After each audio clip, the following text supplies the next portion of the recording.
महाराष्ट्रात विधानसभा निवडणुकांची सध्या पडघम वाजू लागलेली आहेत आणि या सगळ्या पार्श्वभूमीवरती आज आपल्यासोबत खास पाहुणे आहेत. केंद्रीय मंत्री पियुष गोयल आपल्यासोबत आहेत. पियुषजी, स्वागत है तुमचं न्यूज 18 लोकमत में। बहुत बहुत धन्यवाद। एक बहुत बड़ी अग्नि परीक्षा को सामने जाना है। लोकसभा के बाद विधानसभा इलेक्शन है, ये कितना टफ है आपके लिए? मुझे लगता है जिस प्रकार से माननीय नरेंद्र मोदी जी के मार्गदर्शन में एकनाथराव शिंदे हों, देवेंद्र फडणवीस जी हों, अजीत दादा पवार हों, इस टीम ने और हमारे महाराष्ट्र की सरकार ने गत 2-2.5 वर्षों में महाराष्ट्र के विकास, महाराष्ट्र के लोगों के उज्जवल भविष्य के लिए काम किया है, उसको मद्देनजर रखते हुए और हमारी महायुति की जो आज एकता है, एकजुटता है, कार्यकर्ताओं में जो उत्साह है, उन सबको मद्देनजर रखते हुए इस बार विधानसभा में महाराष्ट्र की जनता ने मन बना लिया है कि भारतीय जनता पार्टी, शिवसेना और राष्ट्रीय कांग्रेस, राष्ट्रवादी कांग्रेस को अच्छी बहुमत के साथ फिर एक बार डबल इंजन सरकार बनाने के लिए चुनना है। लोकसभा में किसानों का जो मुद्दा था वो बहुत अहम रहा है, लेकिन विधानसभा के मद्देनज़र महाराष्ट्र में सोयाबीन का जो इशू बहुत बड़े पैमाने पे था, प्याज का इशू था, लेकिन आपने एक बहुत बड़ी राहत दी है इंपोर्ट ड्यूटी के ऊपर 27% यहाँ तक वो इंपोर्ट ड्यूटी बढ़ाए, कितना फ़ायदा होगा? ऐसा है कि पूरे दुनिया में जब महंगाई की समस्या थी, तब भारत एक ऐसा देश था जिसने महंगाई को संयम में रखा था, काबू में रखा, उपभोक्ताओं को तकलीफ नहीं होने दी। और कोविड काल से आज तक अगर आप देखें तो भारत में बाकी देशों के परिप्रेक्ष्य महंगाई काफ़ी संतुलन में रही, लेकिन अब स्थिति ऐसी है कि महंगाई की समस्या भी खत्म हो गई है। आपने देखा होगा जो आरबीआई का 4% है, उससे नीचे हर महीने महंगाई का आंकड़ा आ गया है।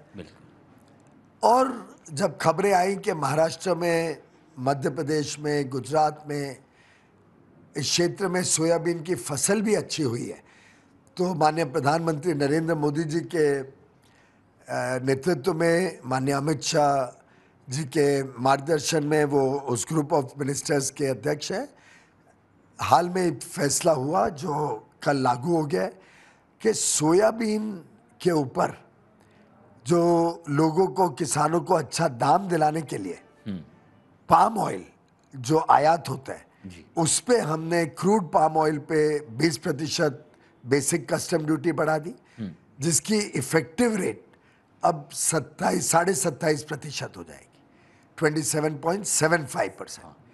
और जो रिफाइंड पाम ऑयल आता है उस पे जो ड्यूटी है वो भी 20% बढ़ाई, जिसकी अब इफेक्टिव रेट 35% के ऊपर चली। इससे भारत में जो रिफाइनिंग हो रही है उसको भी लाभ मिलेगा और साथ ही साथ आयात कम होने से सोयाबीन की यहाँ पे खपत भी बढ़ेगी, उसका डिमांड बढ़ेगी।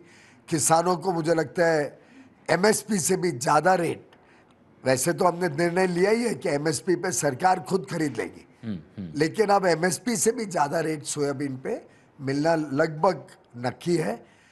प्याज के किसानों को उचित दाम मिलने के लिए नैफेड और एनसीसीएफ वहाँ लगातार खरीदने के लिए खड़ी रहती थी।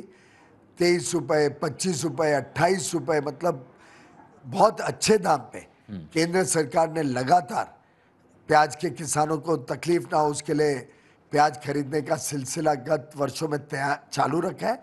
लेकिन अब उसके साथ साथ प्याज का निर्यात पर जो ड्यूटी लगी थी उसको भी घटाकर सिर्फ 20% रखा है और मिनिमम एक्सपोर्ट प्राइस भी ख़त्म कर दी, जिससे अब प्याज का निर्यात भी अच्छी तरीके से हो पाएगा और साथ ही साथ उपभोक्ता को तकलीफ नहीं हो उसके लिए हमने प्याज लोकली खरीद कर 5 लाख टन बफर स्टॉक भी रखा है और साथ में आगे भी ज़रूरत पड़े तो एनसीसीएफ नैफेड किसानों के साथ लगातार खड़ी है, एक चट्टान की तरह, कि उनको अच्छा दाम मिले और भारत का, महाराष्ट्र का एक भी किसान जो प्याज बनाता है उसको कभी तकलीफ ना है। लोकसभा के चुनाव के दरमियान वो कैंपेनिंग के दरमियान आपने एक मुंबईकर को जो कोंकण में रहता है उनको एक आश्वासन दिया था, उनको बात कही थी, वचन दिया था, उसकी पूर्ति भी हो गई है। और आकुर्ली ब्रिज का जो वेस्टर्न के लिए बहुत लोगों को राहत मिली है, आपने वचन पूर्ति कर दी मतलब। अ, मुझे बड़ा हैरानी हुई जब मैं चुनाव क्षेत्र में अपने जाता था, भाई बहनों को मिलता था, विशेषकर कोंकण में रहने वाले मेरे सभी मतदाता नागरिक बार बार एक बात कहते थे कि हमको अगर जब गांव जाना होता है, विशेषकर गणपति के दिनों में, तो हमको यहाँ से दादर या CST जाना पड़ता है, वहाँ से ट्रेन पकड़ो, समय भी ज़्यादा जाता है, सामान लेके जाते हैं तो 1000 रुपये तो टैक्सी का किराया लग जाता है, असुविधा अलग ट्रेन के भीड़ में, बुकिंग मिलने में तकलीफ होती है। इन सबको मद्देनज़र रखते हैं वर्षों वर्षों, वास्तव में दशकों से हाँ, लोगों की एक इच्छा थी कि पश्चिम रेलवे से, बोरीवली से ट्रेन सीधा उनको लेके जाए कोंकण कोंकण। में। मैंने वचन दिया था, रेल मंत्री पहले मैं रह चुका हूँ, मुझे ध्यान था ये बड़ा कठिन काम है, इसको करने के लिए आगे चल के इंजन चेंज करनी पड़ती है वसई में, क्योंकि वो लाइन अलग हो जाती है हाँ। कोंकण की, तो वो भी एक समस्या है। लेकिन मुझे बहुत खुशी है कि जब मैंने माननीय प्रधानमंत्री जी से दरख्वास्त की, माननीय रेल मंत्री अश्विनी वैष्णव जी से अनुरोध किया कि ये मांग जायज़ है, मैं वचन दे के आया हूँ, इसको हमें पूरा करना है, तो उन्होंने तुरंत ये फैसला लिया। एक तरफ तो गणपति के पहले पहले हो गया। गाड़ी शुरू हुई, वो गाड़ी फुल जा रही है, और कोंकण नहीं, सिर्फ कोंकण के आगे गोवा तक जाती है, मडगांव तक जाती है। हाँ, तो गोवा निवासियों को भी और पर्यटकों को भी इसका लाभ होगा कि पश्चिम रेलवे से सीधा आप गोवा पहुंच सकते हो। बिल्कुल। और साथ ही साथ वचन था कि गणेश के समय गाड़ी शुरू होगी, हाँ, लेकिन प्रधानमंत्री जी ने कहा कि नहीं, गाड़ी साल भर रहनी चाहिए। क्या तो अब ये परमानेंट हो गई है, हफ्ते में 2 बार यहाँ से गोवा, कोंकण होते हुए कंकावली, रत्नागिरी, सिंधुदुर्ग रुकते हुए, और हफ्ते में 2 बार वापस आती है। इसके लिए जो इंजन चेंज करनी पड़ती है, वहाँ भी एक राशि अलॉट हो गई है, जिससे वहाँ कॉर्ड लाइन बन जाएगी, जिससे समस्या इंजन चेंज की भी आगे चल के नहीं रहेगी। तो एक बहुत बड़ी सौगात है, भारतीय रेलवे में पहली बार पश्चिम रेलवे से सीधा कोंकण की तरफ ट्रेन निकली है। इसी प्रकार से चुनाव के दिनों में ट्रैफिक की समस्या देख के मुझे बहुत दुख होता था। वेस्टर्न एक्सप्रेस तो मानो 1-1.5 घंटा कम से कम, आकुर्ली में जो ब्रिज पर काम चल रहा था उसके कारण हर एक मोटरिस्ट का, हर एक बस का, हर एक ट्रक का, हर एक ऑटो रिक्शा, टैक्सी का इतना समय ऐड हो जाता था। अब उसकी वजह से उनका धंधा भी खराब होता था, लोगों का समय भी जाता था, प्रदूषण भी बढ़ता था, खर्चा भी बढ़ता था पेट्रोल डीजल के ऊपर, और टैक्सी ऑटो में जाने वालों का किराया भी बहुत हो जाता था।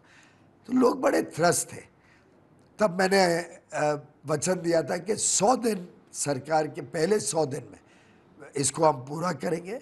मुझे बड़ी खुशी है कि 10 सितंबर को, यानी 93 डेज में 10 तारीख को जो दिन मैंने प्रॉमिस किया था, उसके भी कम समय में वो ब्रिज का काम पूरा हुआ। आकुर्ली पे ट्रैफिक स्मूथ हो गया, उसके कारण बैकलॉग पूरा जो वेस्टर्न एक्सप्रेस पे लंबा एक जाम रहता था। जैम रहता था, वो भी अनक्लॉग हो गया। और अगर मैं आपको फोटोज दिखा सकूं, तो मैं सुबह शाम हाँ, अभी भी वहाँ से गूगल मैप मंगाता हूँ। गूगल मैप पे आता है कि सुबह भी क्लियर है, शाम को भी क्लियर है, हर पीक आवर में मेरे पास मैप आता है, ये कंफर्म करने के लिए कि कोई वहाँ पे जैम नहीं है। और आप देखेंगे, चाहे सुबह देखें, मतलब ये वो शाम का कंप्लीट है। होने के बाद भी अपडेट ले रहे हैं आप हाँ, ये 9:59 AM का, 9:59 AM का ये आकुर्ली है, सुबह 10 बजे पूरा peak ग्रीन hour, दिख रहा है वो। पूरा ग्रीन। और ये 7:14 का है शाम को। ओके। कंटिन्यूअस मॉनिटर कर रहा हूँ। और हमारे जो ट्रैफिक पुलिस के चीफ हैं, सबसे पहले तो 11 तारीख की सुबह उन्होंने मुझे, बुधवार थी 11 तारीख को, सुबह मुझे संदेशा दिया, जय Hind sir, thank you so much because of your consistent follow-up and support. Finally, the opening of Akurli will be a great relief to the commuters. क्या बात। Warm regards. और और शायद साथ मुंबई में कर भी आपको यही थैंक्स देते होंगे वहां से गुजरते हुए। अपार अपार आशीर्वाद मिल रहा है वहाँ के लोगों का। और एक और उनका मैसेज बड़ा इंटरेस्टिंग है, जय हिंद सर, अगले दिन भेजा सुबह। हाँ, Akurli traffic jam has become a history now. क्या बात। Absolutely normal traffic, sir. तो ये एक आनंद आता है, लोकसभा का सांसद चुन के भेजा है मुझे उत्तर मुंबई के रहीवासियों ने। पर मैं सभी मुंबईकर को विश्वास दिलाता हूँ, मैं मुंबई के प्रतिनिधि के नाते मुंबई की सेवा में लगा हूँ, आगे भी दिन रात लगा रहूँगा।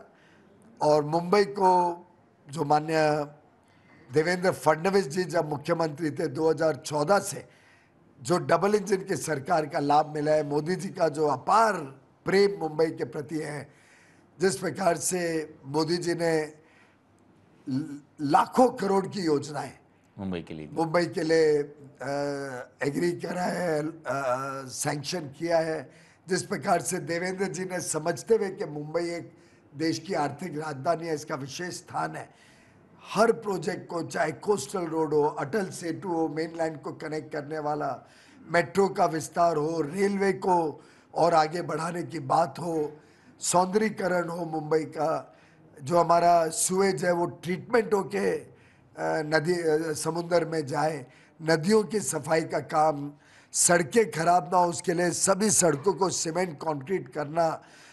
मैं समझता हूँ ऐसा कोई विषय नहीं है जो 2014 और 2019 के बीच, और फिर जब 2022 में वापस सरकार आई, 22 और 24 के बीच महायुति की सरकार ने जो काम किया है मुंबई और महाराष्ट्र के लिए, वो वास्तव में हर एक महाराष्ट्र के निवासी के लिए एक पक्का विश्वास दिलाने वाला काम है कि महायुति ही महाराष्ट्र के लिए अच्छी है। बिल्कुल, बहुत बहुत शुक्रिया न्यूज 18 लोकमत के लिए बात करने के लिए।